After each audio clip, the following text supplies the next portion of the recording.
Good morning, good evening from where you're watching us. This is Brother Benson, and I'm joined with my brother Miguda. Miguda, how are you doing?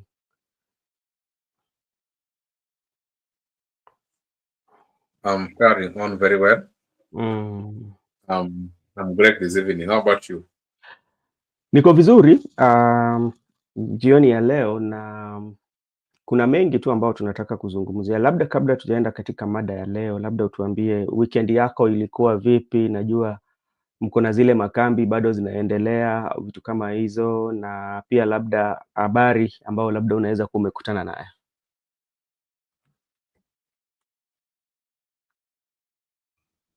Naweza sema weekend yangu imekuwa vyema, na Mm. vile tumekuwa na makambi, mambo Mm. yamekuwa mengi, na Mm. pia tumeona kama katika uwanja wa siasa yetu Mm. pia mambo yamechemka, na nisema tu tunashukuru Mola kwa sababu sisi wazima na Mm. ametujalia tunaweza zungumza.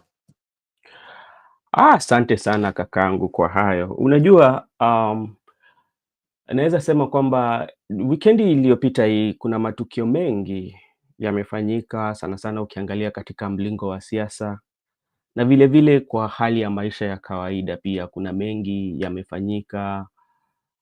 Mimi jambo ambalo labda naweza sema kwa takriban wiki mbili zilizoanza, wazazi wamekuwa wakipeleka watoto wao katika chuo kikuu, mavyuo vikuu mbalimbali wamekuwa wakisajilisha, unajua watoto wale ambao wanaingia, kwa lugha ya kimombo tunawaita freshers, unajua. Na mimi ni miongoni ya watu ambao nimekuwa na bahati, naweza sema kupitia katika mchakato hiyo ya kupeleka mtu, si mtu lakini watu, ni jambo ngumu sana, mimi nakwambia, na ndio maana nasema kila wakati sana sana watoto wanafaa wapigie wazazi wao shukrani, kwa sababu mzazi anapitia mengi tu akitaka mtoto wake aende shule, kwa sababu unapata kwamba kuna baadhi ya vitu ambazo like kama hauna huwezi sajilishwa pale kwa shule. So mimi nasema wazazi wetu wanafanya kazi kubwa sana katika maisha yetu. Na pia kuna wale pia wanagonga milango tofauti tofauti ilhali watoto wao waende shule. Sijui kama wewe pia ulipata nafasi labda kuongea na wale ambao wanapeleka watoto wao vyuo vikuu. Ningependa kusema ni hali ngumu sana.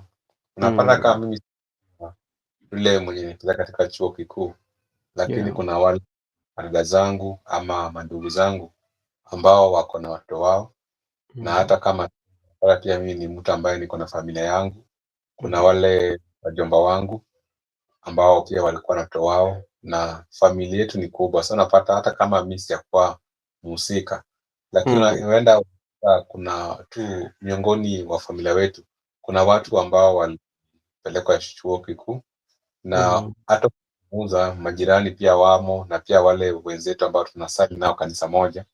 Mm. Ukizungumza unapata ya ukweli haijakuwa rahisi, juu kuna mambo yalibadilika, na unaelewa pia yule mtu anaingia wa kwanza, unamtafutia nyumba, vitu kama hizo, Yeah. unamhakikisha wale wageni hawajaifika Nairobi, hawajaifika Juja, hawajaifika Egerton, hawajaifika hizo chuo kikuu pale ziko.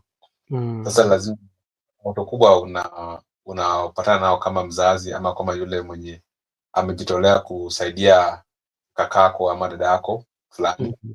Mhm. Sasa ni kando na changamoto, pia mambo na fedha imekuwa kizungumkuti ambaye watu wengi hawajapata nafasi nzuri ya kuwapatia fedha. Ndiposa unapata kuna watu walipiga rambe, na kuna Mm. watu saidiwa kikanisa, kuna watu walitoa msaada, hata Eh. kuna rafiki alipatiwa besheni, alipatiwa sanduku, Mm.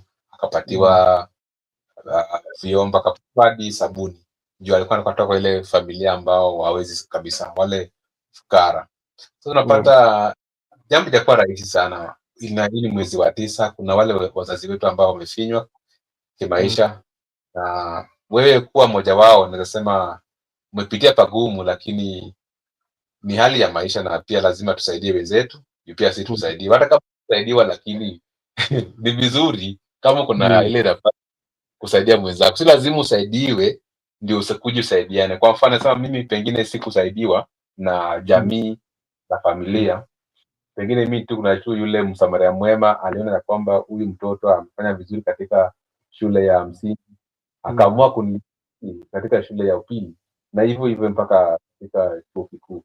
Sasa ninasema pengine msamaria mwema alinisaidia, lakini familia hamkunisaidia, hakuna haja niwasaidie. Lakini ufai kuangalia hizo vitu. Wewe kufa kwa binadamu, kama uko nafasi na uko na uwezo ya kusaidia mtu, wewe msaidie. Wacha kama kitu moja Brother Benson.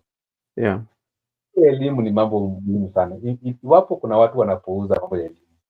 Unajua, ukifundisha mtoto mmoja hivi, uende kusaidia jamii nzima, ama uende kusaidia familia yao nzima. Kwa mfano, ukinielimisha leo hii, huenda nisaidia wale ndani wadogo, na siku moja huenda kuwa mtu mmoja akuwe daktari, ama akuwe mwalimu, ama hata akuwe kitu yoyote, lakini wakati anafanya kazi anapata mshahara wake, ako na uwezo ya kusaidia watu wengine, na pia kuna uwezo ya kubadilisha sura ya familia yao. Bado kusikiza kama kuna uwezo ya kusaidia mtu kielimu, ama kama kuna tafadhali saidia huyo mtu.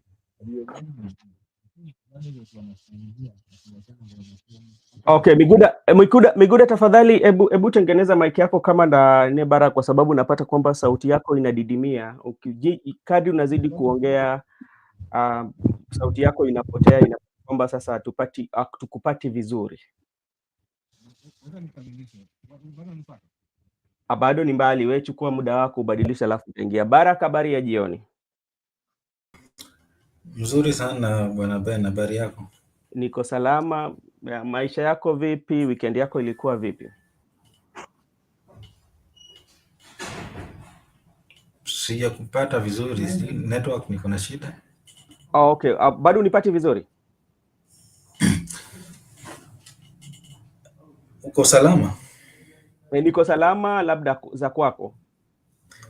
Kwangu pia niko salama, na natumai pia watazamaji wetu wako salama pia. Naona Judith yuko pale, atuambie ako vipi. Sasa Barak, Miguda, umejaribu kurekebisha hayo? Barak, nikuulize, unanipata vizuri? Uko sasa vizuri. Alafu sasa wacha nimalizane na Barak, alafu pia ndio tuingie katika mada ya leo. Barak, mimi nataka kuongea naye kwa sababu kuna jambo ambalo ulitu video fulani ama kanda ambao ulituonesha, na kwa Kiswahili tunaita uhusiano wa kubadilisha ama uhusiano wa marejesho, sana sana tukizingatia tukiangalia mazingira ya siasa tu zetu. Na inasema kwamba kila kitu ambacho labda mwanasiasa anakupatia, ama tuseme mtu yoyote anakupatia, si za bure. Wakati unapokea umeanza kuilipa tayari. Na baada wewe kutuma hayo, mimi nikaangalia mazingira ya siasa ambao sisi tumo, na nikasema hii kitu inaweza kuwa ni ukweli, hata kulingana na sana sana tumeona mara mingi rais anaalika watu wengi pale ikulu ya Nairobi na anaongea nao, lakini wakati ambao wanatoka unapata kwamba wanapatiwa kitu kidogo kama 2,000 kwa wale ambao wanasema wamefika huko. Pia tumeona vile katika sehemu mbalimbali za nchi, tuseme kwamba mwanabunge, mwana MCA ama yule mtu ambaye anataka kukua katika uongozi, unapata anaita watu, na jambo la kwanza anaongea na nyinyi, lakini mkitoka atawapatia jambo fulani. Na hiyo kwanza inatengeneza hiyo uhusiano kwanza. Ya pili inakuwa inatengeneza kwamba wewe, inakupatia dhamira kwamba siku moja mimi itapaa nimlipe, na nikimlipa ama nikimrejeshea mkono, itabidi nimrejeshe si kwa pesa tu, labda kumpatia yeye uongozi. Na ukiangalia vizuri, kwa sababu wewe ndio ulikuwa mtu ambaye alituma, nadhani ulikuwa umeiangalia kwa kweli. Ukiangalia hayo maneno na hata venye wewe uliona, unaona kwamba katika siasa zetu kuna siku ambacho labda tuseme tutapigia mwanasiasa kura kwa sababu kukuwa na hiyo uhusiano ya urejesho.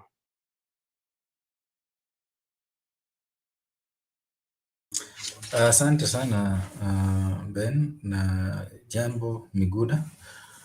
Na hilo jambo ambayo unaongea kuhusu ni jambo ambayo I think ni wanasiasa wamegundua ya kwamba loyalty is bought. Unajua ndio mtu akuwe mwaminifu kwako, lazima kuwe na kitu ambayo anapata kutoka kwako. Na ukiangalia uhusiano wa Ruto na wapiga kura, hata wakati ule alikuwa naibu rais,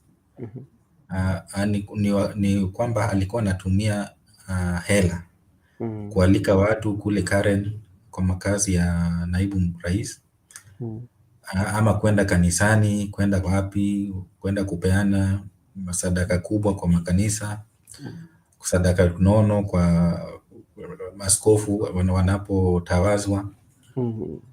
Na ikakuwa ya kwamba wananchi wakaanza kusema huyu sasa ndio mtu ambayo anaelewa shida zetu. Kulingana na hao wanaona mwenye anawachunia kidogo. Unasema kwamba mtu ambaye anakujua wakati wa njaa ndio mtu wako. So ikakuwa sasa uhusiano wao ikakuwa sasa ni ile nipatie kitu kidogo nami nikuwe fanatic wako. Sasa ukiangalia Ruto alijifunza kutoka kwa Moi. Moi alikuwa ni mtu ambaye alikuwa amezoea kupeana. Wanasema kwamba alikuwa mkarimu. Alikuwa anapeana. Watu wanasema Nyayo ametunyanyasa nini, lakini ukipata uchaguzi ikifika anapita tu. Wanashangaa anapita. Kwa sababu gani? Watu walikuwa wanamuona kama mtu mkarimu sana. Unajua unapokuwa mtu wa kupeana kitu kidogo kwa maskini wengine wanarelate, wanasema huyu kweli ni mkarimu, anaelewa shida zetu, anaelewa haki yetu. Mara anapeana maziwa kwa shule maskini wakunywe, mara sijui Nyayo TV nini, mara Nyayo nini, anapeana leso kwa mama imeachwa kichwa yake, picha ya kichwa yake. So ikakuwa kwamba uhusiano wa wanasiasa kama hao na wananchi maskini ikakuwa ni kama ile loyalty iko very tight. So unapata kwamba hivyo ndio maana Uhuru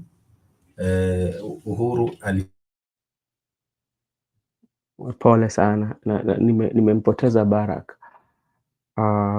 Wacha nimsubiri labda Miguda, sijui kama Barak atarudi, lakini Miguda, wewe kwako ni vipi katika ni siku gani ambao tutafika sana sana, hata kama ni kiongozi ambayo labda ukitoa msaada kwa namna yoyote isikue ni kwamba unatengeneza hiyo uhusiano ya urejesho ama uhusiano ya kubadilishana.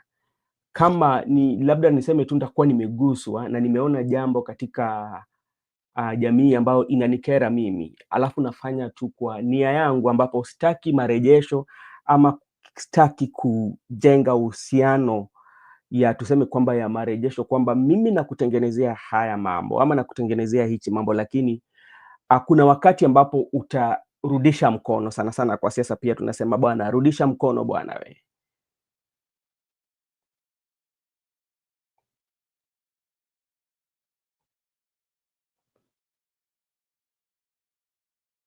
Okay, ni kama leo tuko na shida kidogo, lakini hali bado mimi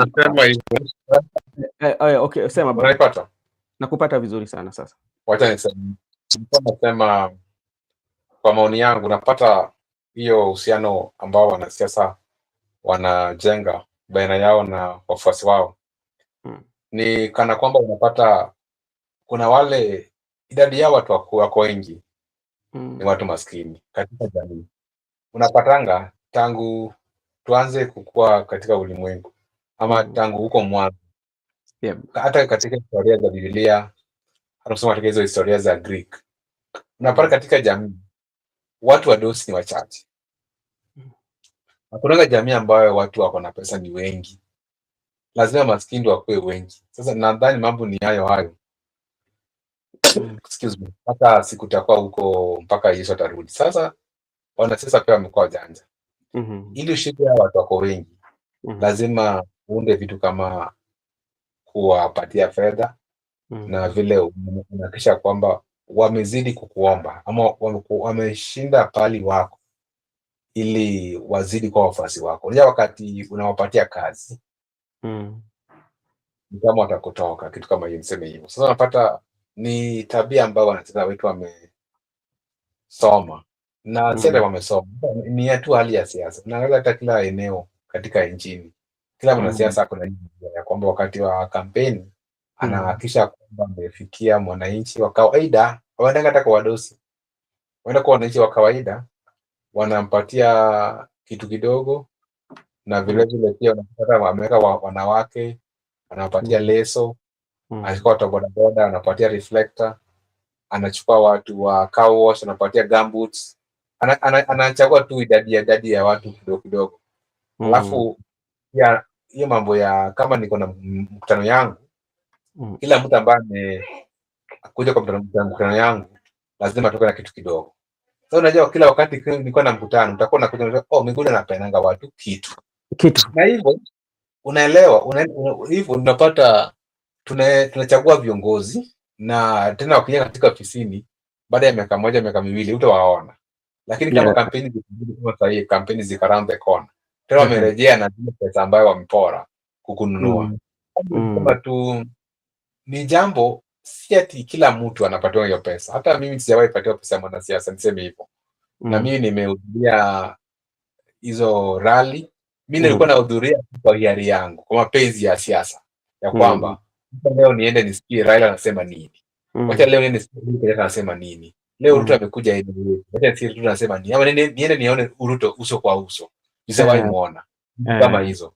Unapata tu vijana rika yangu wako huko, sasa tuende kama vijana, lakini kumbe unapata usiku watu walipewana pesa. Sasa wewe baadaye utasikia tu kwamba tupatiwa 1,000, tupatiwa 500, watu wa Huba walipatiwa 50,000. Sasa unashangaa hizi pesa kutoka wapi? Sasa kuna ndipo nimekuambia kuna watu wanalenga watu katika jamii ambao wanawapatia pesa. Sasa leo hii wacha nikwambie, hakuna mkutano yote hii Kenya fanywa bila watu kulipwa. Hakuna. Okay. So hata kama ni mkutano, hata kama ni ya Raila Odinga, unapata kuna wale watu ambao wanajiita goons wanapatika yao Hebu angalia Miguda, unakatika katika. Hebu angalia spika yako, unakatika katika. Okay, nilikuwa nakamilisha nikisema hivi.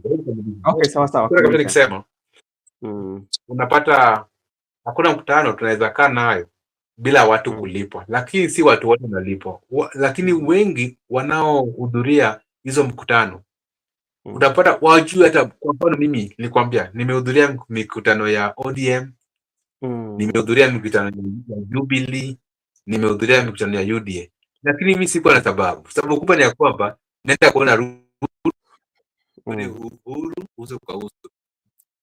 Juu sijawahi waona. Ili upate wafuasi lazima uwapatie kitu kidogo. Okay. Alright, sawa. Asante sana Miguda kwa hayo. So mimi kauli yangu ni hivi, na nakubaliana na hiyo jambo ambalo Baraka alikuwa ametushana na sisi. Hakuna kitu mwanasiasa atakupatia yenye itakuwa ni bure. Kuna siku ambayo utailipia, na labda huwezi lipia kwa fedha kwa sababu wewe kifedha labda unaweza kuwa uko katika hali duni ya fedha, lakini kitu ambacho mwanasiasa anatoka kutoka kwako akikupatia ni kumpigia kura. Na hiyo ndio maana Baraka, kuna jambo siku moja hapa tulikuwa na mzungumuza, unasikia kama aliyekuwa naibu wa rais alikuwa anaambia watu, endeni mkule pesa, lakini utajua pale utapiga kura. Kwa sababu mtu akikuwa na mazoea ya kupatia kitu chake, ni kwamba anakufunga, atataka urejesho, itakubidi umrejeshee. Sama kama utaki hiyo kurejeshea, itabidi sana umekataa kuchukua hiyo pesa. Sasa utakuwa uko huru, lakini ukichukua, itabidi we pia ufanye jambo ambalo unafaa. Na ni wanasiasa ambao ni kitu ambacho nimegundua kwamba ni jambo ambalo wanatumia sana sana sana wakikuja kwa wale ambao Mungu hajawabariki na pesa, kwa sababu unapata kwamba mtu kwa kweli amna kazi, lakini unapata kwamba hawawezi leta mbinu mzuri ambayo inaweza fanya kazi zipatikane, lakini wako tayari kukupatia pesa ili ukishakula hiyo imalizike, then kesho kutwa sasa wewe utakuwa katika ile hali ya kuombaomba, na wakati ambapo ikifika wakati wa kupiga kura utakuwa unamlipa kwa urejesho. Asante sana, and thank you so much for everyone who has joined. We were just talking about, in English, Barack, we call it reciprocity. You reciprocate what you've been given. So that is in politics. Barack, thank you so much, and Beguda also thank you so much for joining. We also want to look at what happened during the weekend, and we will start with James Orengo. The reason why we want to start with James Orengo, you know, James Orengo was one of those leaders who was opposed to the broad-based government. And from the initial stages, when Raila entered into agreement with President William Ruto, Orengo was not happy with it from the remarks he was making. And we started to see this immediately when there was a signing of agreement. Orengo was missing. And we always know that every agreement that Raila has signed in the political pact, Orengo has always solicited the legal part of it, and to see Raila signing the deals. But this time round, for a broad-based government, especially, Orengo was not there. And he became very big critic of broad-based government to at some point when the president came to bury the aid of Raila Odinga. He criticized and he talked about it. But of late, especially, what happened, I can remember also, let me think, I can also remember there was this rumors that Orengo was poisoned immediately after coming from State House. Then Orengo was missing in action. Orengo came back during the burial of Dr. Fibiasio. That's when we saw him. And so many people are very happy about to see him. And yesterday, Orengo said something that when Baba say left, we go left. So which means Orengo has surrendered. And what could be the reason why, after being a very big critic of broad-based government, and now is giving in? What could have been the perimeters? Or what is he seeing that some other people are, or what is the change of mind? Is it because of the development is coming, so I should just change the tune? Or is it political? Or is it personal? So to begin with, Mr. Barack, when you look at the stance of Orengo on the on the broad-based government, and on now we are seeing is now in that government, what could be the change of mind for Orengo?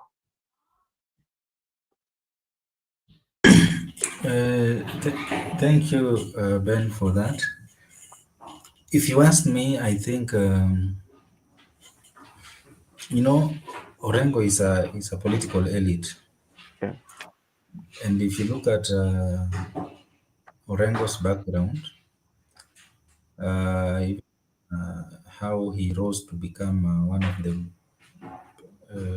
major political players from Nyanza, he is part of the elite.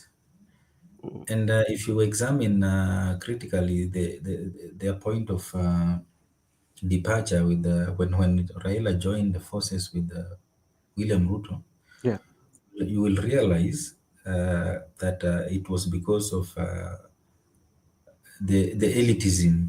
Because Raila is a political elite, Ruto is a political elite, And Orengo also is a political elite, but they are not at the same level. And for Orengo to get something, it must come through Raila Odinga. And to Orengo, he wanted to go to the kitchen himself and maybe ajipakulie kiasi kulingana vile anataka. So these elites, they have their own levels and their own bargaining capacity. So you find that Raila was accessing Ruto directly, and they negotiate. Yeah. And now, if something has to go to Siaya County, it has to be through Raila Odinga. If something has to go to Homa Bay County, it has to be Gladys Wanga. Something has to go to Kisumu or Homa Bay, Migori County, it has to be through Raila Odinga. Now you realize that Professor Nyong'o and Orengo were not comfortable with that arrangement in the beginning because they see themselves as also political elites.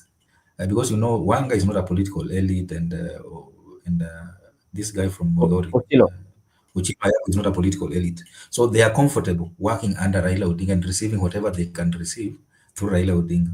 But if you look at Nyong'o and Orengo, they see themselves as elite.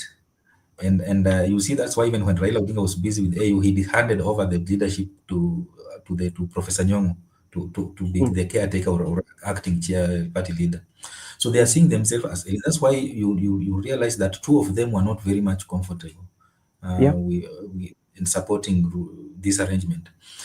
So Nyong'o did not come out clear to fight the way viciously the way Orengo did, but he just decided to play low, and later on he joined the bandwagon.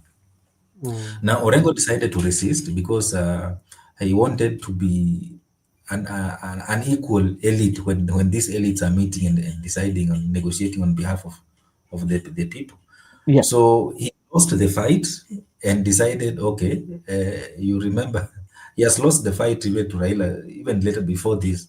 So he decided, okay, let me just join the bandwagon and get whatever comes, or even if it's through Raila Odinga, I don't have a problem now.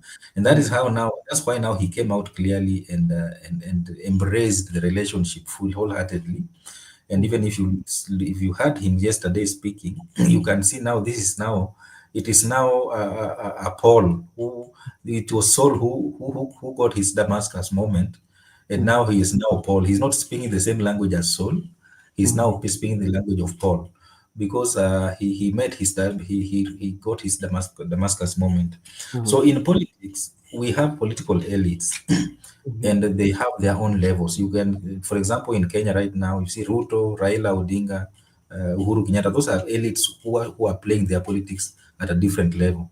And if you look at now others who are now coming at this the second layer of elites, they're also playing their own level. So if you want to break in, you must play very hard with every Ruto played very hard. Ruto was a second layer political elite, but he break through, and now he joined the top league of political elites. And people like Orengo, people like who have been there for some time, and breaking through has not been possible for them because of the Raila, the Odingaism. Odinga has occupied the front row. So for you to break in, you must break in through them. Yeah. So it's about political elites fighting for their own bargaining powers, so that they can access resources that are being shared at the topmost seat. That's how I can say that. Okay, before I bring in Muguda, and maybe can also external factors could have played a part, especially in Orengo giving in, because if you scan around in Siaya during that time when he was very resistant, so he was against the broad-based government, we had Opiyo Wandayi had already contacted his deputy, who they are not in good terms with. Remember, people like Atandi also were kind of like withdrawing from him and was giving him political competition. And if you look at also the people who are under his wings, especially when you start to resist that, and the people who are having their daily bread through his governorship, I mean, like his aide, his associates, who are not even like the stronger fanatical base of Raila Odinga, but they were given job because of their close relationship with Orengo. And maybe they were telling them, if you continue to resist or to fight the Right Honorable Prime Minister with President William Ruto, your impeachment might be on the way because it was floated. Do you think those one could have also made Orengo to change his mind? Yeah, those are part of the elite wars. You know, if you want to fight the elites and you are taking on a heavyweight, they will fight back, and they can fight using different ways, Yeah. because you know they have the resources, they have the masses, and they have the, what do you call, the fanatics, and even among the political elite, they have their own generals, or you can call them foot soldiers. Yeah. So if you want to become the one of their, if you want to confront them, they will use foot soldiers to fight you and even make you to submit. And that is what happened to Orengo. He was beaten to submission Yeah. because the foot soldiers were on his neck. And even remember when he was being threatened by impeachment, there was being told that you can be impeached if you're not supporting this broad-based government. And you know, he had to retreat and call himself for a meeting.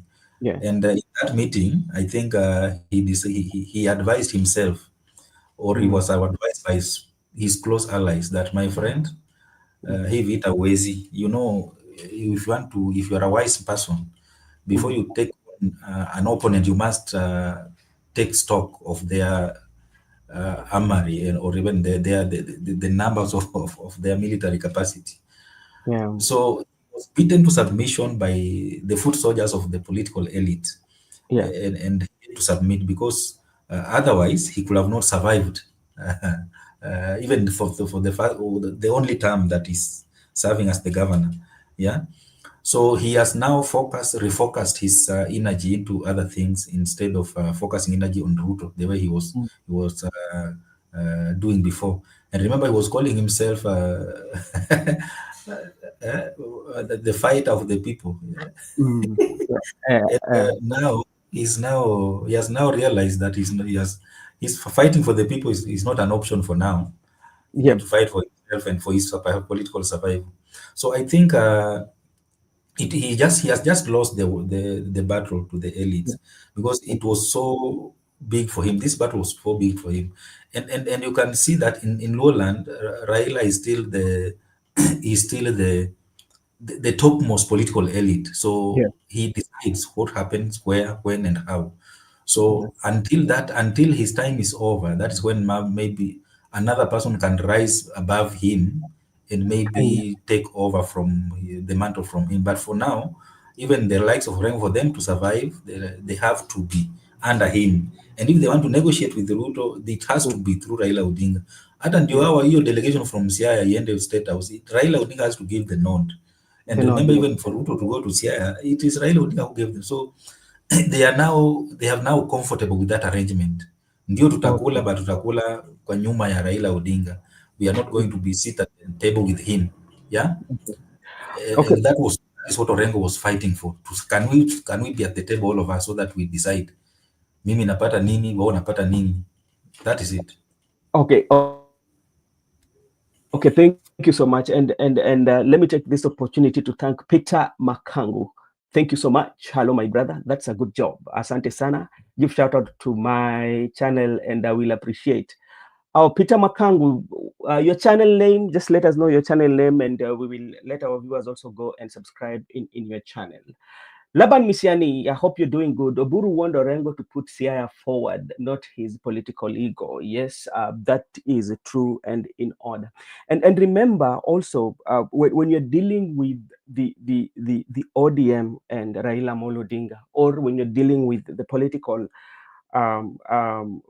waters in Nyanza, you know, Raila Odinga has dominated that region, especially with his politics. And you know, his politics usually revolve around loyalty. If you're not very loyal to him, it becomes very difficult. It becomes very difficult for you to navigate even the politics, because like, remember, like people like Raymond Omolo, when they were appointed by President William Ruto before the broad-based government, like every time you'd hear the foot soldiers of Raila Amolo Odinga attacking Raymond Omolo day in, day out. And today that is quite much different. Raymond Omolo is one of the people who are now being praised as being doing a good job, especially from the foot soldiers of Raila Odinga.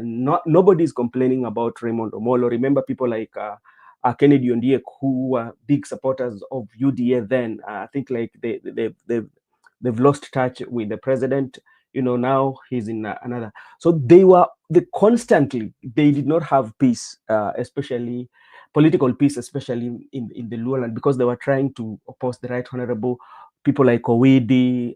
You know, there are so many of them. But Miguda, when you see now what is happening with Orengo right now, and as Laban say that okay, you have to put Siaya interest first, and now you are seeing that, and Orengo say that when Baba say right, it's right. When Baba say left, is left, and that one is an indication that I've accepted this broad-based government. What could be the reason why he decided to do so?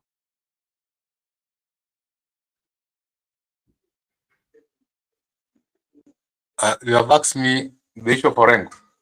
Yes. The reason why he has surrendered. Me, I can just say, not okay. He has to surrender.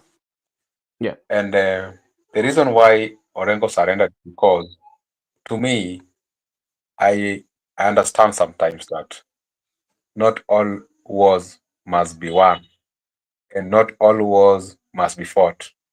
There are times whereby you suspend your wars, or you suspend your victory, or sometimes you don't need to. You just ignore some wars. Like that's part of life. As you're in life, there are things that you don't need to engage, and the things that you need to avoid. And there also at times you have to concede that actually I've lost this one. So to me, I can just say Orengo was fought very hard by the loyalists of Raila Odinga, the broad-based team, and he found himself alone. After finding himself alone, because there are some circumstances, he also have to look. And also, I think Orengo has got a think tank whereby they put him down and addressed that we can't win this war. This one is beyond us. And look at you. Look at your age. You can't be an activist now. Yeah. You are a governor. What about your second term? Concentrate on your second term, because even if that's the case, you need to do your 2 terms as a governor. You don't need to do your one. And even after doing your 1 term, you go back to the street. What are you going to get? So after looking at all those provisions, in his own wisdom, he decided to remain loyal. That's why that statement was very significant. Baba akisema left, ni left. Baba akisema right, ni right. Mkuu, nimekusalute. I just want to add one thing on what I've said, is that even me, I'm trying to, even me, I'm still growing, but I'm trying to look at it in this one. Even the young member of parliament should be very careful with the moves, because if you must succeed that Mzee, I think you must wait for him to be laid to rest. That now a leader can emerge. Just like I told you, when I met, I think 2 weeks ago, I met him, Raila Odinga. What I realized that if you, in the local, those people believe in Raila Odinga. You cannot say anything contrary. They will not listen to you. You are making noise. Whether Raila say anything, they will tell you, mpaka sikutamzika hivi. Sasa huyo mtu atatapelezea, huyo atakuwa kingpin. Lakini saa hizi ni yeye tunamfuata. And they say that's what. So those are the people who are usually, I think they're usually making the landscape of the politics of the country, because they are doing it 24 hours. That's why I believe that Raila Odinga is someone you cannot, and Orengo has realized that one. So Orengo decided to follow. And I can just tell you, even the people who want to succeed in the issue of working pin, they need to have a very proper timing. Their timing is very poor. As a political analyst, I can promise them that they have a very poor timing. Then Okay. you know even Raila was fighting though, but until Jaramogi was laid to rest, that is when now he emerged. And even look at the history of the community. There's a leader. There's one leader at a time. There isn't a place where they have had two leaders at a time.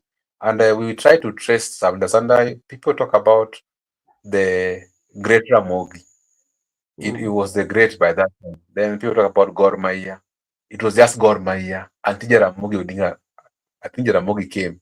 Then it was now Jaramogi. Then Raila Odinga. That's been Raila. So I think someone might emerge, but not when there's one in existence. So if you look at the history, and also if you look at the politics of the region, you must have a very, very proper timing to succeed. But if you don't want to be kingpin of that region, then you can just do anything. You can go ahead and compete. But if you are a young person who is interested to lead the community, you must Yeah. give yourself proper timing. I think that's all. But look at Orengo.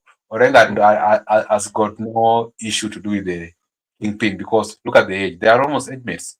So there's no need of him fighting for something he can't get. So I think those are the things I want to state as per. Okay, you kind of like we lost you there.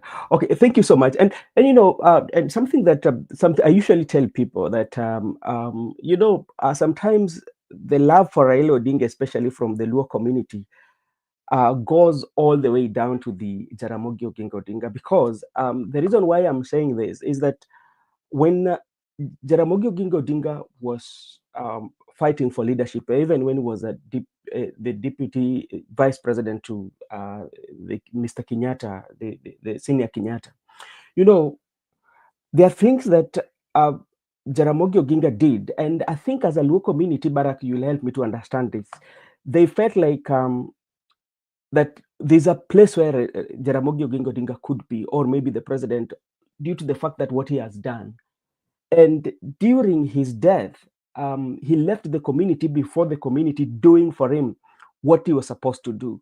For the love that transcend from him and came to maybe to the Right Honorable Prime Minister, he's that sympathy that we feel like we still owe the Jaramogi. And the only way to pay that is through Raila Amolo Odinga. And that's why you see that every time that Raila runs for president, the Luo community will say that we are going to vote this.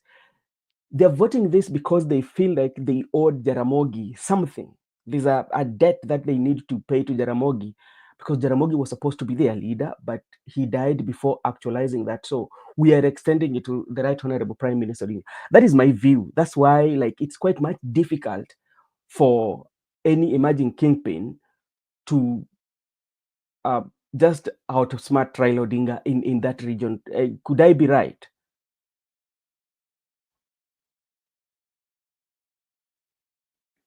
Or Barack left too. Okay, let me wait for Mr. Barack. I think it's not. Let me see.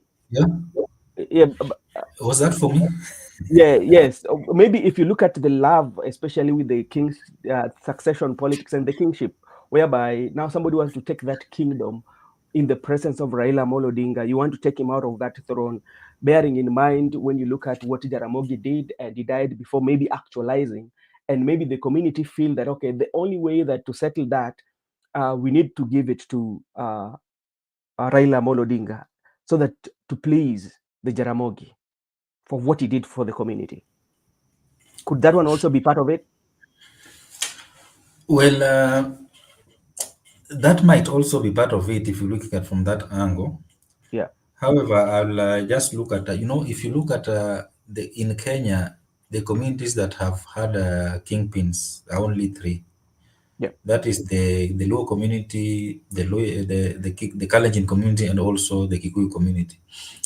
And if you look at those three communities, they had what we can call a de facto kingpin, where if you go against them, you don't even see the door of parliament with your eyes.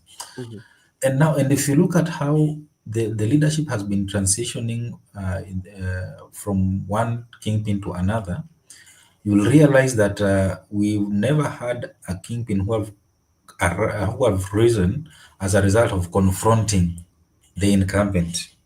The succession has always been either through natural, in a natural way, Yeah. but not through direct confrontation. For example, if you look at Jaramogi died in 1994, and by 1997, Raila just rose naturally, and he started commanding the Luo community.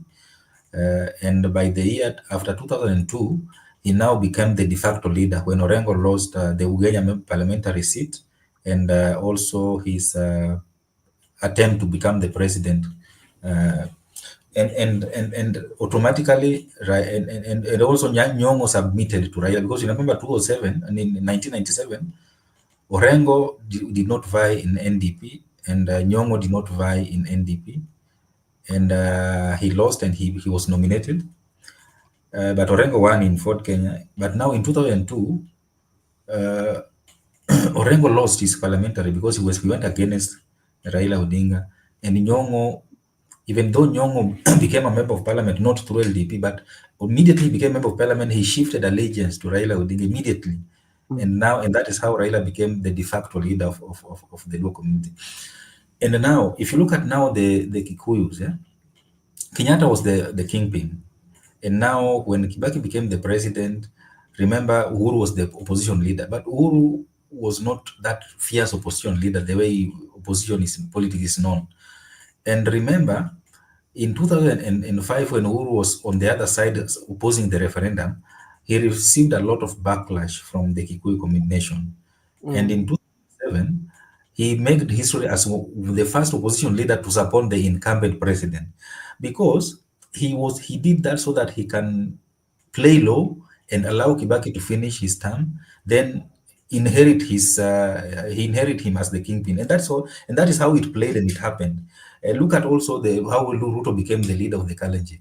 Moi led the Kalenjin community for more than 24 years, and when Moi went home, Ruto was there as among the people that Moi was trying to mentor. And in 2007, remember Moi had retired in 2002.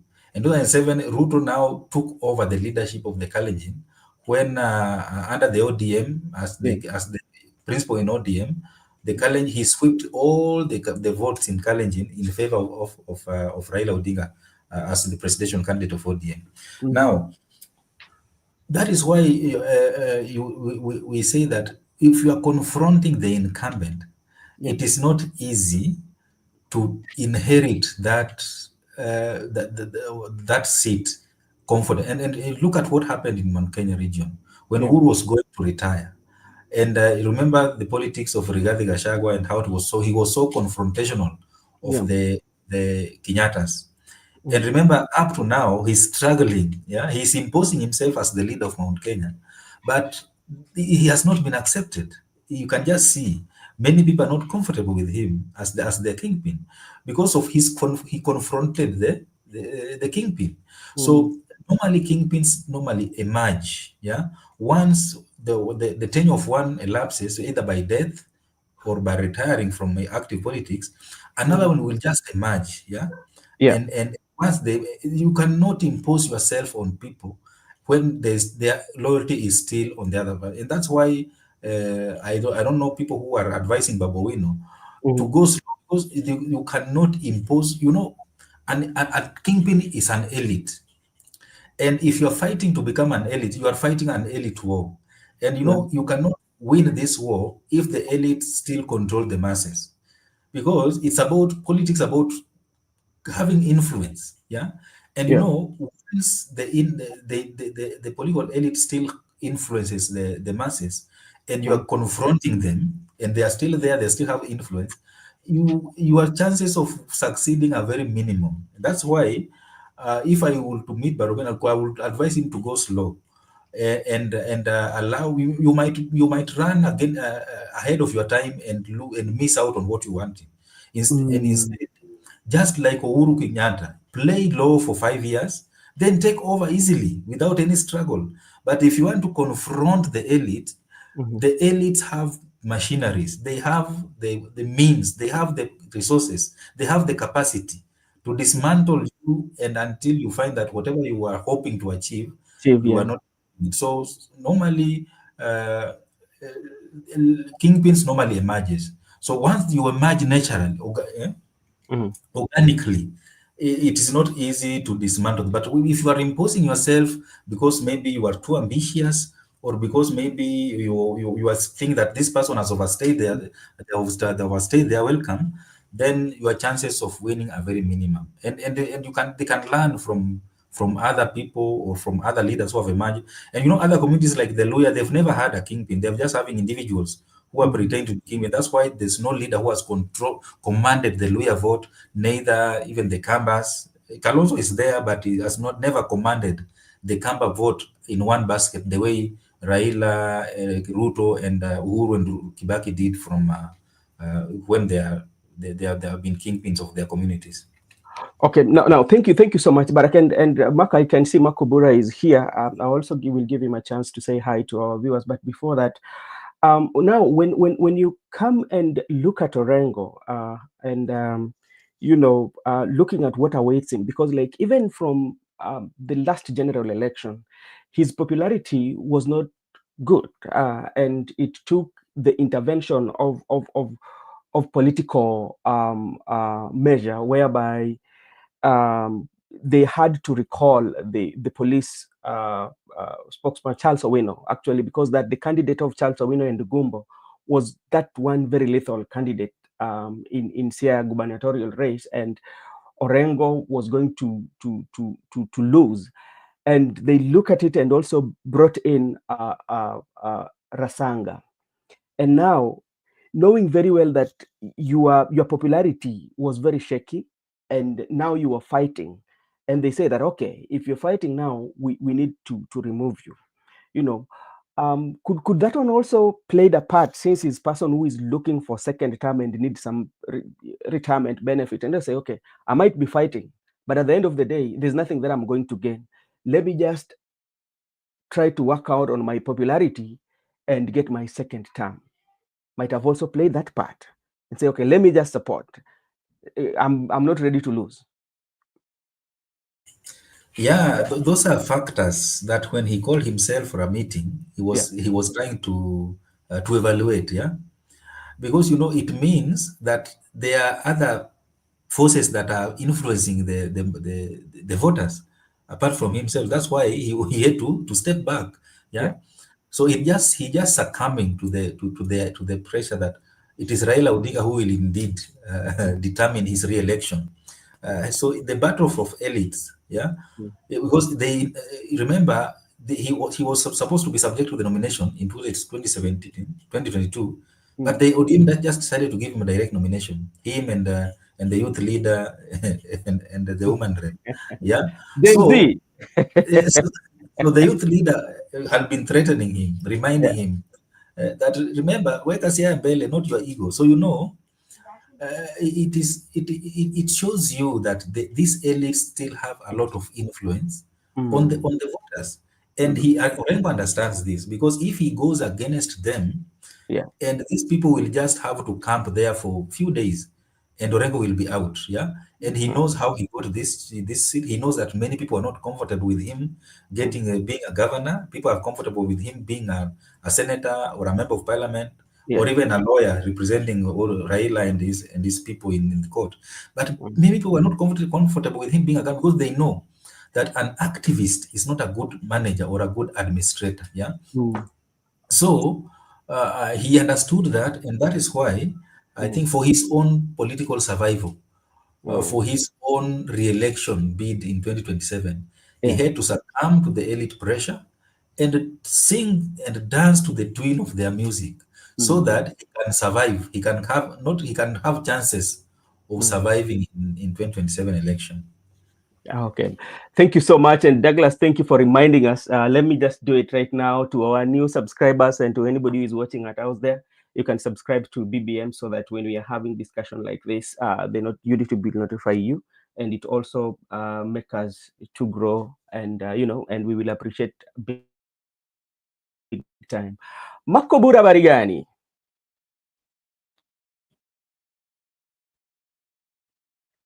Good evening.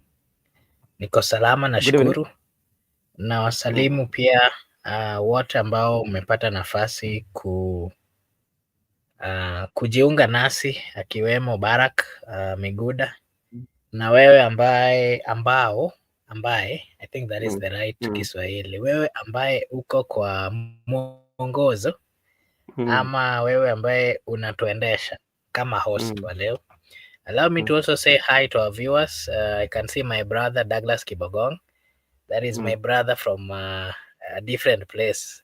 I'm waiting to hear from him. Alisema akionekana huku Kenya ataonekana. I'm still waiting to meet my brother. I can also see our good friend Gitonga. I can also see Peter Mukangu and our good friend Brenda Obedi and Judith. I'm just reminding them that this is the right place to be. And thanks for having time to join us. Okay, thank you so much. And for Gitonga, it's been a while. I don't know where you have been. We've not seen you for a while. It's quite some months. And Douglas too.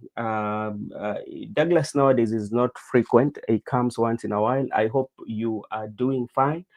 And thank you again for joining. Makobura, we are just talking about James Orengo.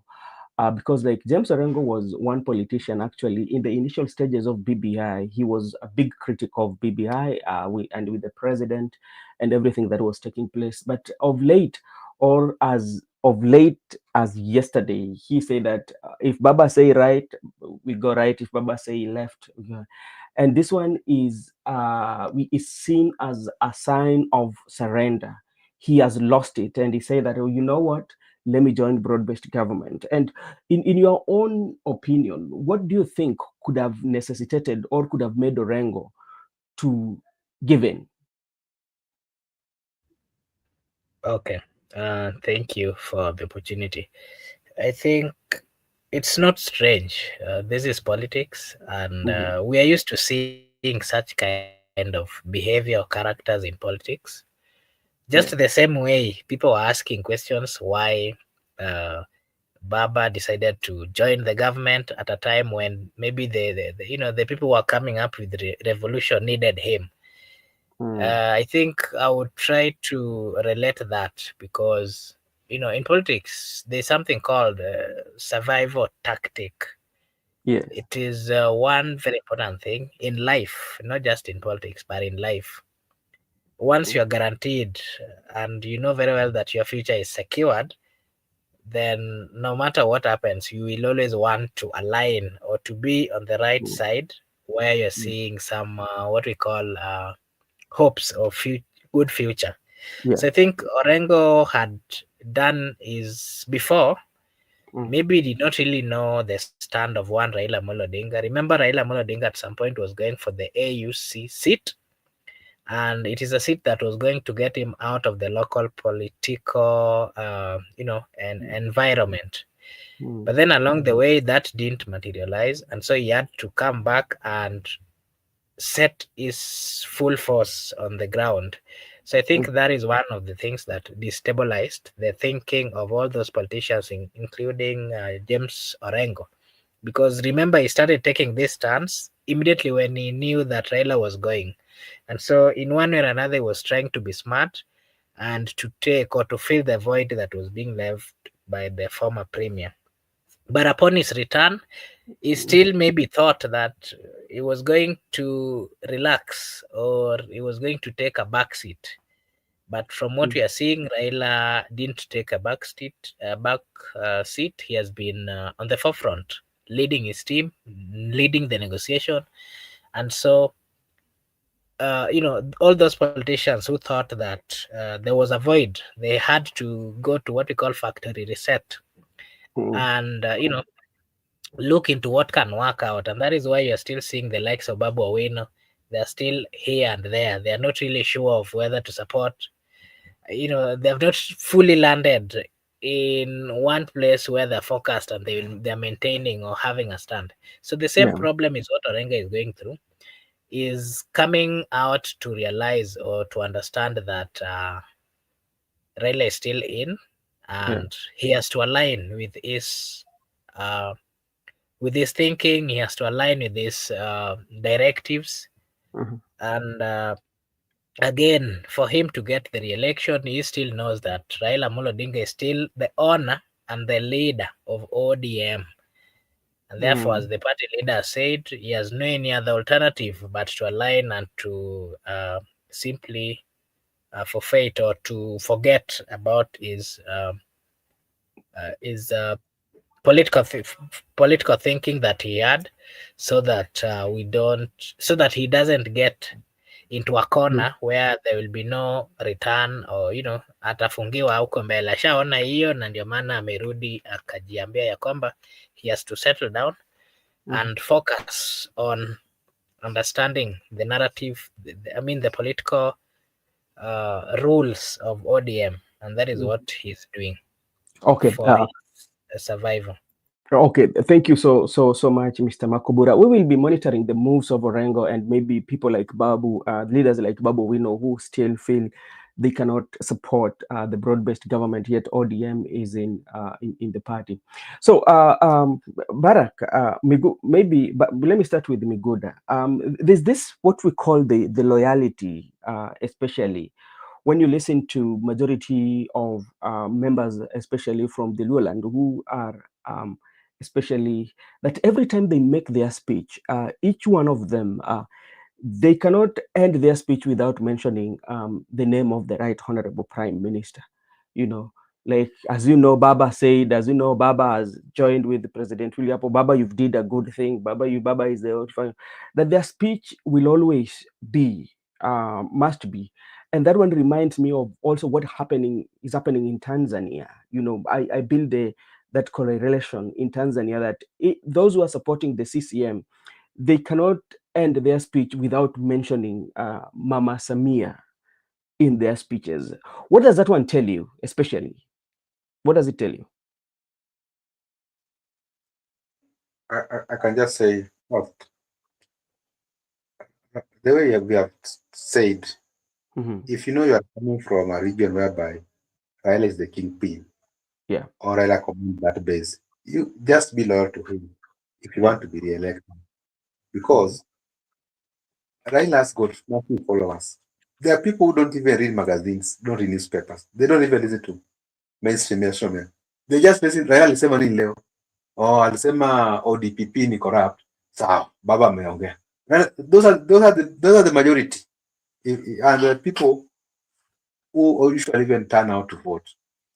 And there are people who are ready to die for Raila. So if you associate yourself with Raila, you can be re-elected in Eastern. Like for instance, if today Makobura want to be area MP for Kisumu Central, and he can be given ticket, he will be the next MP.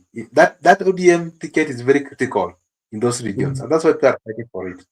And that's why even we have seen Raila is quite about Kasipul and Ogoja, because he knows that at the last minute, he just go in Kasipul one day. That's enough to make Ogoja the MP for Kasipul. Even if they have spent millions, he'll go to Gonja just one day. It happened that one day I was in Migori when we were doing the by-election for the senatorial seat in Migori. But that time, Eddie was the man to watch. He was having independence. Eddie just moved across the choppers. Raila just called out the ODM brigade, the one Barack was telling the full soldiers. He called out the people like Joho. Then he assembled these machines. Raila made only one move in the entire county. He was dropping by each and every constituency per headquarter. After he just made one move, Ochilo was declared the center for Migori County. I understand ODM. And if you talk about the reality, that's why we have seen Boyd Were is not making any meaningful, I can say the way Aroko and Manibira have been spending a lot of money, making engagement. Boyd Were has just been timing maybe funerals, and he goes there and speak. I can assure you, we are here by God's grace. Raila will go to Kasipul one day and will just walk past sub-county, just carrying the hands of that young man. That is the next MP for Kasipul. So what am I trying to explain short? I'm trying to say loyalty is rewarded, and loyalty pace in politics. And that's why people like Atandi are very confident that how can you compete the national budget chair of the country? Who are you? So he's very confident that he's going to be re-elected. And from look of things, the way I've told you, I even me have come to my senses that we actually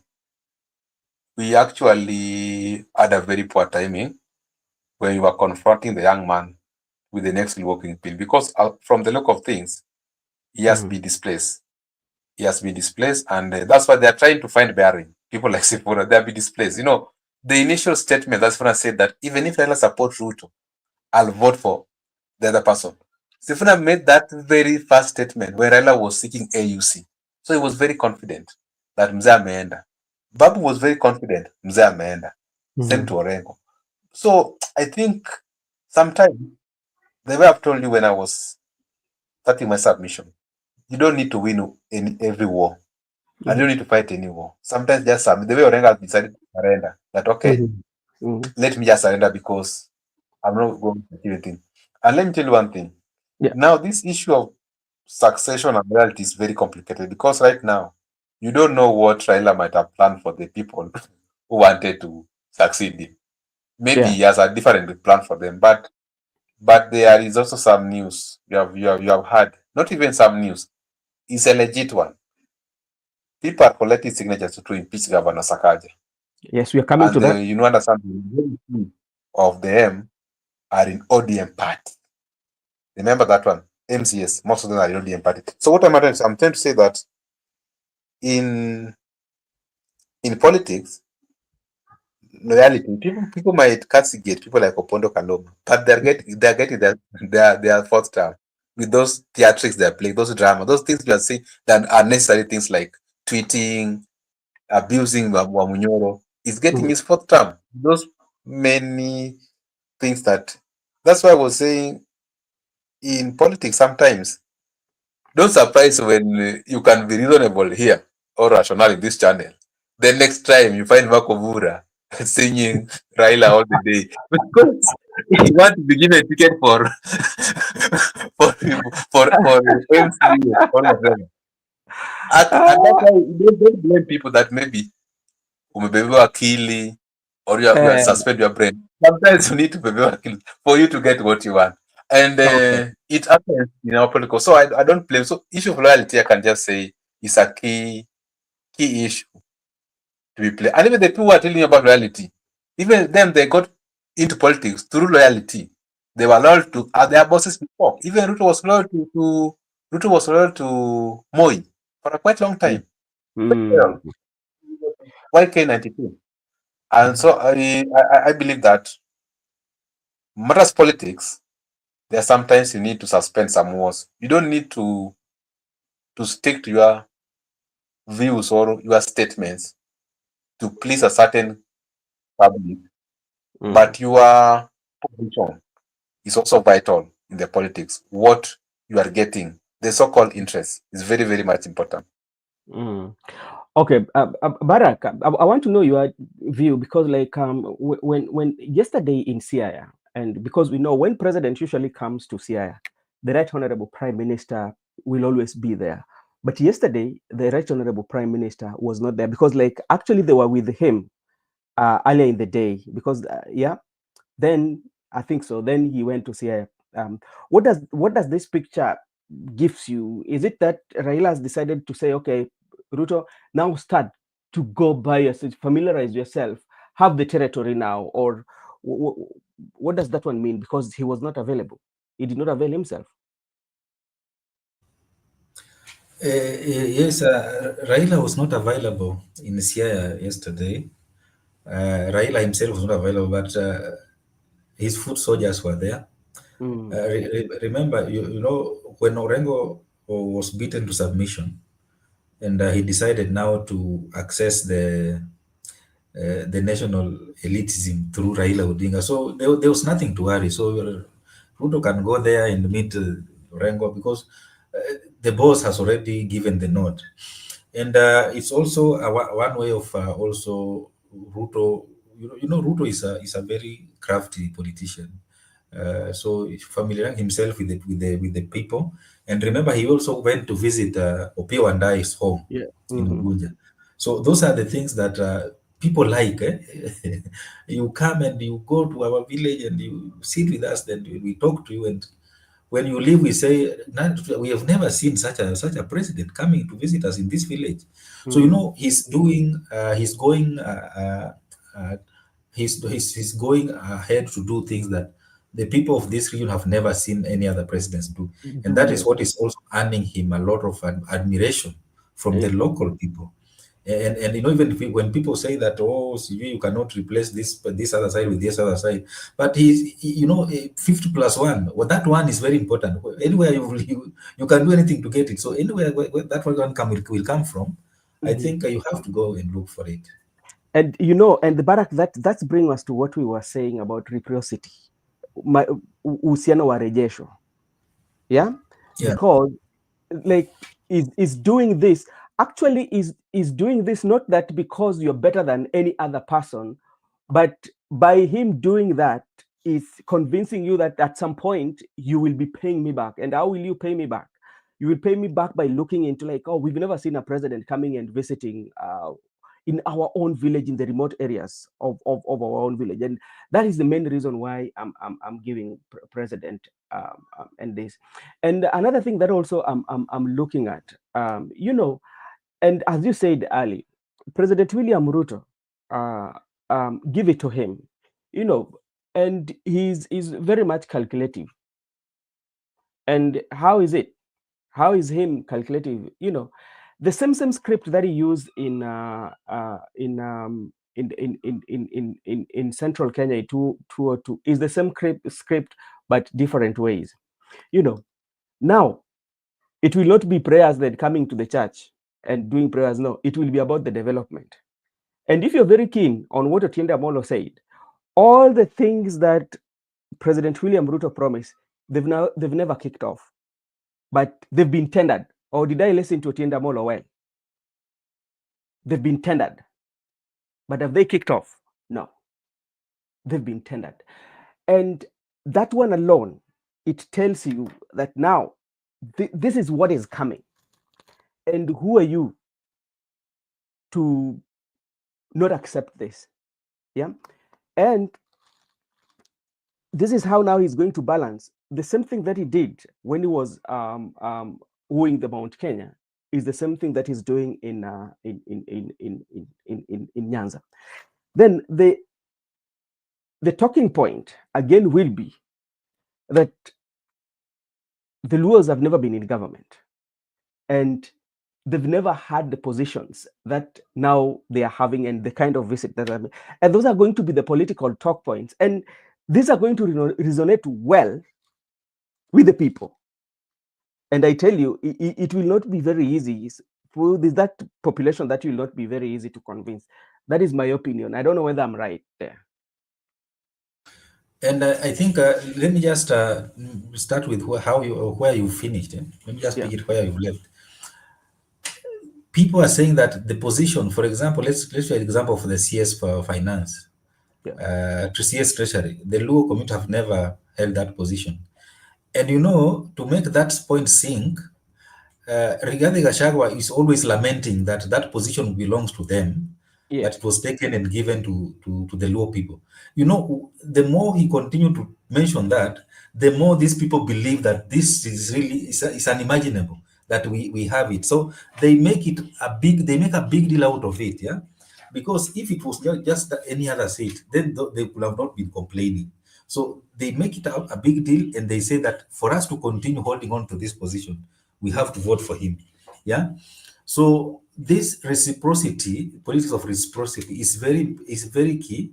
And because once you do some things to people, and especially things that they've never experienced before, they become indebted to you, and they feel that they have to give you what you want. Because if they don't do that, that guilt. They will be living with that guilt. And there are some people who don't know how to live with guilt. They better give you and say, okay, we voted for him, even if he failed, but at least we voted for him. So, and when election time will come, Ruto will be going to the Luo community and will be telling them that I stood with Baba in 2007 until he became the prime minister. I stood with Baba to the AU even though he lost, but people saw him there. He was there actively campaigning for him. So because of the dynamics of AU, he lost. But on the other side, Uhuru supported Raila in 2022, but he was not actively seen supporting Raila Odinga. He was just throwing words here and there, and he left people guessing. And he was never seen in Mount Kenya region campaigning for Raila Odinga. So I think Ruto there, you can wanasemanga mgala muwe na haki yake mpe. Ruto has done so much to Raila Odinga than any other political elite. Kalonzo will say, I've been supporting Raila Odinga, but what has Raila gained from Kalonzo's support? Has there become anything apart from being opposition leader? So Ruto will have a higher bargaining power when it comes to selling himself to the local community, because there's tangible things that he has done. Became the president. I have appointed your son to the treasury. No other president has done that. I've supported your son to become prime minister. No other president has done that. I've supported your son to become somebody in AU, even though he lost. But he lost because of reasons that were beyond Ruto's control. Yeah. And even you see these things that this award that was given to the national team, majority of the players of the Harambee Stars come from the western region, the Luos and the Luos. So even that can also be used as a campaign tool. So what he's doing, I can assure you, he's creating a relationship that the people, that the recipients of these goodies will have no other choice but just to reciprocate by voting for him. Yeah, and before I even invite Miguda, and even not the people themselves who are going to receive this, the people who are benefiting are the people that are appointed, but because we come in the banner of the wings of our community. So anything that is done for one of us in Kenyan politics, that is done for us, and that's why you see majority of the times when a politician is caught in corruption, he will say that we are targeted, not I'm targeted. So provided that you've included that the plural name, you pluralize us, like, oh, we've been targeted for this community. And that's why even you see what even if you listen to Rigathi Gachagua when he talks, he's not talking that this used to be mine, it was for our, because you pluralize, because after doing that you bring that emotions, is that okay, then we are targeted. And maybe before Makubura to call for me, I want just to ask maybe Miguda, then Barack also might answer. I'm looking at this impeachment, because the impeachment now, especially for governors, has become is an easy thing to be done, especially like if the governor, maybe even if he's doing is engaged in mismanagement of resources and all that, it is something that is becoming a normal. But you look at the history, I don't know whether I'm right. I was just looking at the history of the United States. I think the only president who has been impeached is only Trump, but he was impeached in the lower house, but when it came to Senate, it did not go through. But he's the only person who has gone through that processes in so many years. But you find our constitution is only 16 years, but we've engaged in impeachment for so we've taken so many governors through impeachment. Miguda, why do you think so?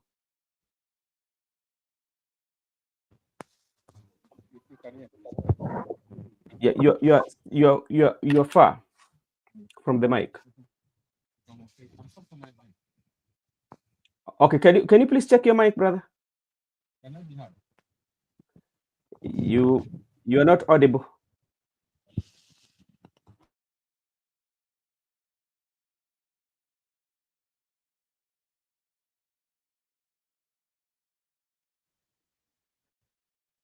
Okay. Thank you so much, Miguda. Kindly confirm if your mic is stable. Can you hear now? Can you hear me? Yes. Yes, proceed. Oh, you understand that in the Kenyan context, I don't know whether we are rushing things or not, because you find out that most of the governors who have been impeached, if you look at them critically, they have been politically motivated impeachments, because at times whereby a governor might not be in line with the loyalty of the party, but others also not that every governor is corrupt, not that the only ones who have been impeached are the ones who are corrupt, because the entire government, council of governor, all of them are corrupt. Because we cannot mention the things they have done with the money. So I think all of them are corrupt. But if you look at the impeachment process, there are grounds for impeachment, like the gross misconduct, gross violation of the constitution. But some haven't been impeached on those grounds, like what's happening right now in Kericho. Because even in Kisumu, there's corruption, but they cannot touch Nyong'o because of. So there are some saying. So I think that it's not based on maybe corruption or other things, and it's based on. But all of them are corrupt. They are corrupt actually. This corruption in the county government, but there are people who can choreograph an impeachment. Issue like what they wanted to do to Orengo, because he was not aligning with the previous government. So they had no option but to initiate his impeachment. What they did to Sonko, you understand? There was an interest of Raila Odinga and the Uhuru Kenyatta in the Nairobi city. So they have no option but to impeach Sonko. But by that time, Sonko was supporting William Ruto. But now William Ruto and Raila together. So I think that's the nature of the politics of the country, whereby you can be impeached anytime, provided you are not. If you are not aligning, you can go home. Some are being motivated politically.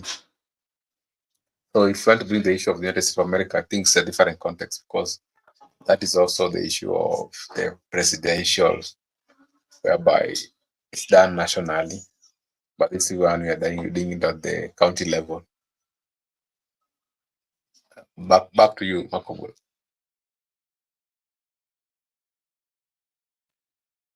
Okay, thank you. Okay, thank you, Mr. Miguda, for your take. And of course, I'll give Barack this opportunity to give us his take on what he think about the issue of impeachment that is being brought forth before Senator Sakaja. The other day, we had another impeachment against the governor of Kericho County. And, the expectation of those people who are opposing him was that he was going to be impeached. And maybe, Barack, you can give us maybe your take on what you think about that whole process and the outcome of that came out, the one for Kericho first. We saw quite a number of dramas in that particular day, where so many questions arise. The issue of, I don't know whether it's education or what, also arose. And, some members of county assembly could not really explain themselves. And what does that also tell us on matters of leadership? If an MCA is not able to communicate or to, respond to questions in a language that can be understood, what does that tell us about leadership in Kenya? And are we, is it really right? What are the expectations of the people who have given these particular members an opportunity to serve? Will they really speak about them on their behalf on the on the assemblies? Will they speak about the issues affecting the people, so that, out of that discussion, something meaningful can come out of it? Of course, matters to do with the allocation, matters to do with, all these things that are involved in governance and leadership. Mr. Barak, what is your take on that? You can give us your take on that, and then your take on what is the conversation of impeaching Governor Sakaja as well. Is it viable? Is it something that is, you are living in Nairobi, I hope so, or you've ever lived in Nairobi. Do you really think the governor has done what is right based on what he presented before the people of Nairobi? How can we evaluate the governor, Barak? You know, the impeachment of Mutai, Dr. Mutai of Kericho County was just drama. And it was a comedy that Kenyans were entertained with. And until everybody could see that the governor was rightly impeached, but the Senate decided otherwise. And that is why you remember some time back here we are debating about Senate holding the governors to account, and we were arguing differently. Others in favor of the Senate, others in favor of the county. But you can just see how that impeachment went. The witnesses of the governor were just comedians who came there to entertain people, and and making a mockery of education. You know, our politics have made a mockery of education for some time now, and that is why you see even the young people who are going to acquire education are not really keen with the education, because they are seeing education as a waste of time. Because if you see politicians who are living opulence, they are eating life with big spoon, and they have not even finished primary education, and they go and they've really amassed wealth and lining graduates in their compound to give them wheelbarrows and motorbikes in the name of empowerment programs. And you see people who cannot even express themselves in English properly, and they are earning a lot of money in terms of representation. And this, then you know, the role of a member of county assembly, member of parliament, is representation, oversight, and legislation. So how can they legislate without even being able to express themselves properly? And people will argue that leadership is not education. You've heard that argument, that you don't have to be educated for you to become a leader. But they are not understanding that education also shapes an individual. It shapes your character. It shapes your analytical skills. It shapes your critical thinking. And so in Kenya, we've equated having money with with leadership. You see people who have had money, even using questionable means. As long as they have money now, they become members of parliament, and now they earn that title, honorable members. But in terms of leadership skills, they don't have any. They have not demonstrated any. But they've used their money to access those positions, and now they are called leaders. Yeah. So that is the problem, and that is where we got it wrong as a country. Differentiating wealthy people with leaders. And wealthy people realize that you can use your wealth to access positions of power, and then you start influencing decisions, and you also protect yourself and protect your wealth. And that is how our politics is, and that is why you see people do not really take education very seriously. So, if you look at you are even accusing, you can fault the county assembly. Even that also happens in parliament. Look at our parliament, National Assembly.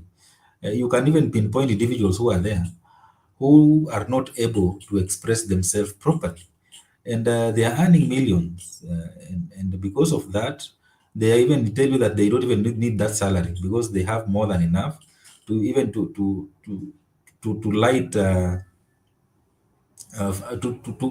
cook githeri with, yeah, until it is ready to be eaten. So I think this attitude of wealthy people, that they can use their money to get elected, and then they become very arrogant, and they buy their way back to parliament, and so on and so forth.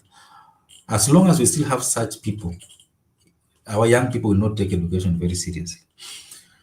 And in terms of Nairobi, I think Governor Sakaja inherited this style of leadership from Sonko. You know, Sonko is the one who introduced this goonism in Nairobi, where you have a gang of youth who beat up people anyhow. Even when they oppose you, they just appear and they beat you up and they run away. I don't know if you remember 2017 when the likes of Anthony Oluoch and Okoth were addressing the media at Pan-Africa, and the goons just appeared from nowhere and they beat up Anthony Oluoch, and Sakaja ran to Oluoch's rescue, because Sakaja was now the senator for Jubilee, and Sonko was a governor for Jubilee. So that kind of leadership, you know, Sakaja learned it from Sonko, that you can use your money to hire a group of thugs, and you can use them as a discipline committee. When someone talks ill about you or someone calls you to on order, they just appear and they beat up people. And there was also another politician who was there's a hotel here just next to the University of Nairobi. I don't know if you know that. It's called Boulevard something. There was a guy who was talking, addressing the media there next to KBC, yeah, down here. And those guys just appeared, and the guy was beaten up, and he was thrown into the swimming pool. So that kind of leadership, that's kind of thuggery, yeah, goonism. Sakaja learned it from Sonko and is perfecting it. So he has really forgotten to serve the people of Nairobi. Look at the garbage collection. Look at how Nairobi is very dirty. I don't know if you've realized that even right now we don't have city clocks. I don't know what happened to city clocks. Yeah, look at the hygiene. Look at the security. Look at service delivery. Yeah, there's nothing. But the governor is busy with gangs terrorizing people. Yeah, you remember when Gachagua was coming back from the US, what happened? Remember during and these thugs, even they are escorted by the security agencies. So I think Sakaja is a disgrace to the people of Nairobi. Unfortunately, this Senate that we have, no governor is going to be impeached, especially those who are associated with the broad-based government. They are not going to be impeached. They can be impeached at the county assembly level, but if you go to Senate, I can assure you that impeachment will not see the day of the light unless Ruto and Raila have sanctioned it. But if they are against it, I can assure you, Senate will debate and senators will vote against the impeachment, and he will be reinstated. So it's just a waste of time, a waste of public resources, because senators are going to earn millions in terms of sitting allowance. They will be sit there up to midnight, past midnight, trying to beat the deadline. But nobody is going to impeach Gachagua. No, not Gachagua, Sakaja. So the members of county assembly, they're just trying to perform their constitutional mandate of oversight, legislation, and representation. But unfortunately, in terms of impeaching the governor, the Senate will have a say. That is why, if you look at the history, the only senators who have been successfully impeached right now, there are three. That is Sonko when he was in Nairobi, because Uhuru wanted him out of office, and wanted him out of office as soon as yesterday. And remember, by then Uhuru and Raila were brothers in handshake. And also Waititu, Uhuru wanted Waititu out of Kiambu as soon as yesterday, and he was kicked out. And also this lady from Meru, Kawira Mwangaza. So others, the impeachment have been coming to Parliament, and the Parliament rejects. That is, the Senate rejects that impeachment. And even if Sakaja comes to the Senate will reject that impeachment and will be reinstated. So the members of county assembly should just maybe come up with other ways to hold the government to account. But hii mambo impeachment haitafaulu. That one I can take that to the bank. And because I know of the dynamics of Kenyan politics, and unless if Raila and Ruto want him out, but so far we've not seen that, because Sakaja has been a foot soldier of Ruto. He has been playing politics of Nairobi very well to the advantage of Ruto. Remember, even when he gathered young people from the Eastlands, and they went to State House, they were given rice and the juice, And later on, I heard that they were not given the motorbikes and those things.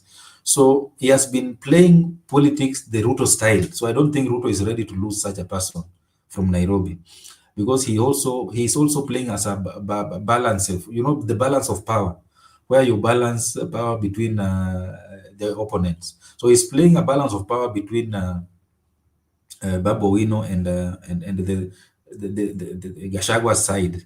So they are not really sure whether Sakaja the people who are supporting Gachagua are not sure whether to support Babu Owino, and Babu Owino is also not sure whether to support the other side. So Sakaja is being played as a tool to balance power between these two camps.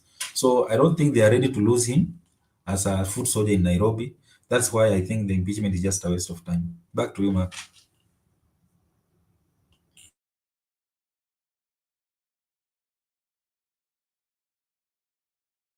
Okay, thank you so much, Barak, for your take. And good, I'll also give you a chance to just speak about the same, the issue of impeachment of Governor Dr. Mutai of Kericho, and all those things which happened in that particular session at the Senate. We saw quite a lot of drama between the councils and the MCAs. And you can also give us your take on what you think about the conversation that is coming up about the impeachment of Nairobi governor, that is Honorable Gachagua. You can give us your take on that. And then something else that you can also give us your take on. I don't know whether you've seen this young gentleman called Seth. Is it Seth Mombabe? The young Gen Z who I don't know, he's said to have hacked an account for one of these betting companies, and he was taken before the courts, and he's saying that he was simply testing his software, and within a minute he realized he had quite a lot of money, and while he was still busy doing other things, planning to return the money, the DCI got to his door and arrested him. Miguda, what is your take? And then after that, you'll give us your last remarks. Barak will also come and maybe give us his take on what you think about the young Kenyans who are trying to sharpen their skills and what they're doing. I don't know how even to call whatever they're doing. But anyway, in the field of IT and technology, there are so many things which are coming up. And, if you'll be coming, Barak, maybe you just tell us what you think about this. We had been told that this young man had dropped out of school, and if he can do such kind of things, what does that tell you? Suppose he had the opportunity to complete his studies, what does that tell you about the possibilities and the knowledge that the young people of Kenya has? Maybe Barak, I'll give you a chance to give your take on that as we wait for Miguda about this young university. I don't know whether you've heard the story or you've seen it. Yeah, I've seen it, and I've not really been keen on it, because I know in Kenya, talent is punished instead of being shaped. But the guy is a university dropout. When you say it's a school dropout, you are not clear. So for the sake of clarity, he's a university dropout. We are not told why he dropped out. I have not heard. Maybe because of school fee issues and so on and so forth. So, the issue of IT, if you are a IT guru, there are so many things that you can do. Many IT people, they learn on their own. They try to expound their knowledge by trying new ideas. And IT field is the one that is evolving very, very fast. So I think we've had IT gurus doing wonders, and I think that kind of innovation and creativity should be shaped for the benefit of the state. But you'll hear the young man being maybe jailed for some time, instead of nurturing that talent so that the state can maximize on it for its own benefit. That is how developed countries do. But developing countries like Kenya, they see you as a threat to national security. So they will just put you behind bars for nothing. But I think there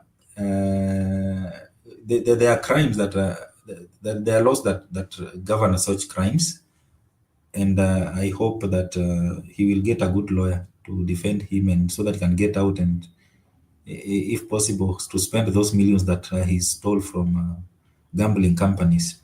There's another, there's a young man also who hacked the KRA system, and I think he diverted some billions of Kenya shillings. So this hacking business is a good one if you can succeed, but if you are caught, it's a big problem because those are cyber security crimes.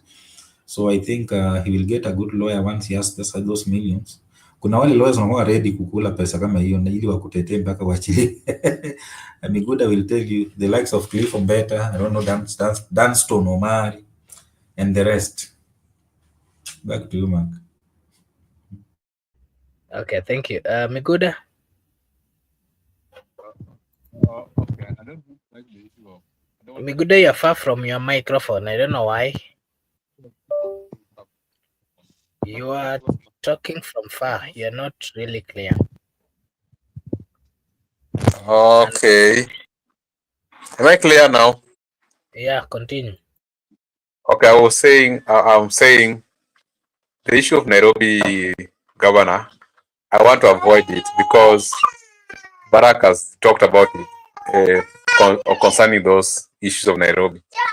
I want to avoid it because it's now exhausted. I just want to talk about the issue of Kericho, what happened in the Senate session, and lastly, the issue of the ARC. What happened in the Senate session, I think there was one scenario whereby there was a witness who was brought in, and he turned to be an hostile witness. You know, being hostile is an offense. People are saying maybe Ongoya has gotten his match, but that's not the case. The witness was hostile, and also the witness turned to be rude. That is not professional, and that one alone can make you lose a case in court. So, just to our people, once you are a witness, never turn to be hostile or rude, because you might give your opponent a win in the case. That alone, maybe you have had a good submission, very well judged, and maybe you are on the factual setup, and also you are aligning the laws. But the fact that you turn to be hostile or rude can make your case to be outruled. That is what I observe in that Senate. And lastly, I'm a member of County Assembly, and there are people who are aged enough, can't express themselves in English and Kiswahili. They want to speak in Kalenjin. Anyway, Makobula, the issue of the young person who hacked, I heard there is ethical hacking. You can hack ethically, that one which is permitted, but there is unethical. And just want to assure you that is cybercrime. But we understand our Kenyan currently, we have a good country, by the way, and the court system is very, very liberal. If you can have a very good lawyer who has got a vast knowledge on the issue of cybercrime, and also has got a vast issue of technology, and also a good lawyer who understands what we call intellectual property, that's one gonna represent you very well, and you can be fined, I think maybe 2 million, then 9 million you can use it to do other things, because that betting company is wealthy. You can't be fined the entire 1 million. You can't return it. That's now another thing in law whereby you can be fined. Even the boy who hacked KRA, he can only be fined. The father they can do just fine you, or maybe, but you can use the rest of money. But I'm not trying to tell people now to steal, or I'm not trying to enlighten people now to steal because they can't arrest him. Stealing is not something that is good. Hacking unethically is not permitted in law, and the law will catch up with you. Money laundering is not permitted, though there is a way whereby we can enlighten people on how to do money laundering, so that we want to avoid this, because like money laundering is going to give us headache in our economy, because this is how it brings the economy to its knees if there's money laundering in the country. And even those issues of hacking, if you act like KRA, maybe there was a budget by the government. Now, maybe 40 billion going to one person in a country. So you have to, even the issue of dollars, how dollar is going to rise. So I think it is not. That's why if it is in law, you are caught up, they're gonna charge you in a court of law.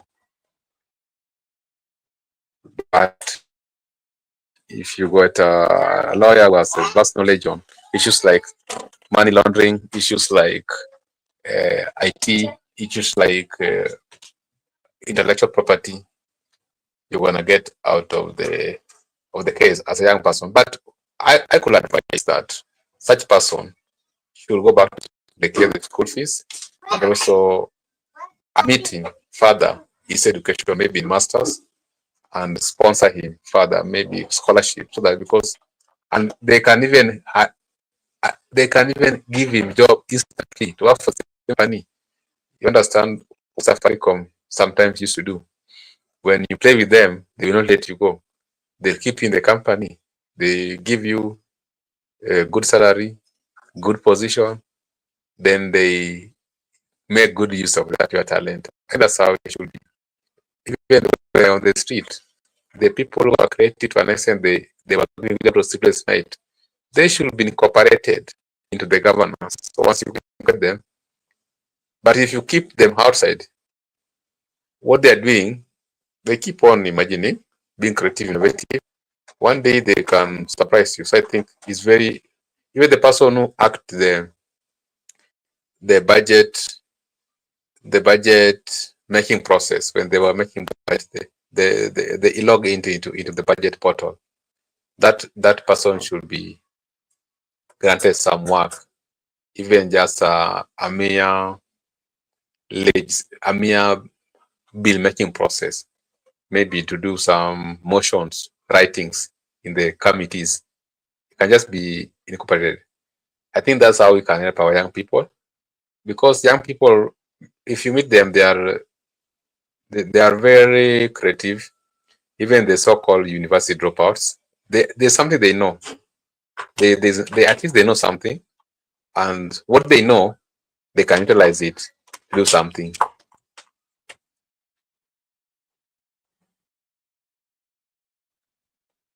Okay, thank you.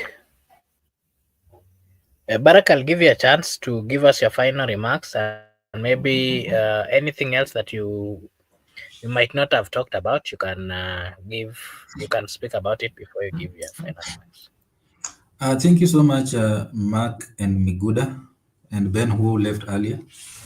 Let me extend my appreciation to all our viewers in the comment section who have kept us engaged. Douglas Kibogong, Gitonga, I saw Gitonga earlier on. I saw Laban Misiani. I saw Peter Mukangu. I also saw Judith Kawir and Brenda Ubedi. Thank you so much for joining. And it was nice having you today, and I look forward to seeing you again tomorrow. And maybe just to mention that today is the final day, transfer deadline. So soko imechemuka. Tomorrow you might wake up to a surprise news that your team has done magic. So it is the last night of transfer. Normally is madness in the market, and it's unfortunate. I don't know if it's unfortunate or it's interesting that former Manchester United coaches who have lost their jobs in the last 72 hours, the three of them. And the most interesting is that Eric Ten Hag lost his job after only two matches. So Impira, it sometimes is very interesting, and if you love football or if you understand football, sometimes you would know that it's very interesting. Otherwise, looking forward to seeing you again tomorrow as we talk about the issues that are affecting our nation. Remember, that politics will always find you even in your bedroom, hata kama uipendi. So that's why we have to talk about it every day, because if you avoid it, itakutafuta mpaka mahali unalala ikutoe huko, because politics affects our daily lives either positively or negatively. Thank you so much. Bye bye.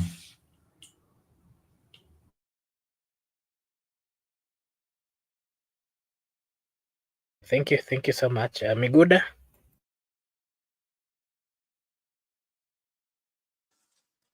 Okay, I just want to appreciate you and our viewers. I think tomorrow we'll be here. See you next time. Bye bye, everybody.